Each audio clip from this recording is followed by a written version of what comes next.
Alors, l'œuf en tant qu'aliment, maintenant parlons des choses plus agréables, le manger. Une composition globale du blanc, vous voyez que le blanc c'est quoi? C'est de l'eau et des protéines. Le jaune, c'est de l'eau, des protéines, un peu et des lipides. Alors, si on regarde en termes de caractéristiques nutritionnelles pour 100 grammes, l'œuf c'est très peu calorique. Vous voyez, 100 grammes d'œuf, du produit consommable de l'œuf, ça fait 2 œufs.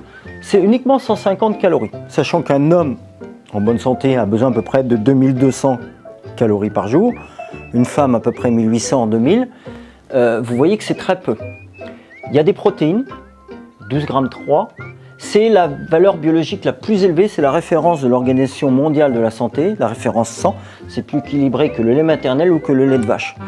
Vous allez trouver à l'intérieur l'ensemble des acides aminés indispensables qu'on ne peut pas synthétiser nous-mêmes, parce qu'on n'a pas de bactéries, on n'a pas de rumen comme les ruminants pour le faire, et qu'il faut qu'ils nous soient portés par notre aliment. Et puis dans le jaune, on va trouver des lipides, et on va trouver aussi des acides gras qu'on appelle indispensables, tels que l'acide linoléique. C'est pareil, c'est des acides gras qu'on ne peut pas synthétiser nous-mêmes et qu'il faut qu'ils proviennent de l'alimentation. Et donc la majorité des acides gras, on va y revenir sur la polémique avec le cholestérol, sont des acides gras insaturés. Vous savez qu'il y a des acides gras qui sont saturés, il y a des acides gras qui sont insaturés. Donc les saturés posent problème dans le métabolisme du cholestérol, les insaturés ne posent pas de problème, au contraire en effet bénéfique. Et il y a beaucoup de phospholipides dedans. Et phospholipides pour les enfants, c'est important pour le développement neuronal et cérébral. Et puis ce que je voudrais mentionner, c'est qu'il y a une forte digestibilité. Ce qui fait que quand vous mangez un œuf, vous mangez que 150 calories, donc c'est très peu.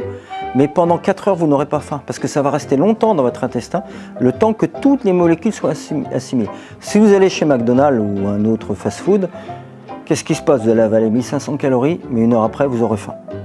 Donc vous voyez que l'œuf, nutritionnellement, il a, si vous voulez maigrir, mangez plutôt des œufs plutôt que manger du fast-food.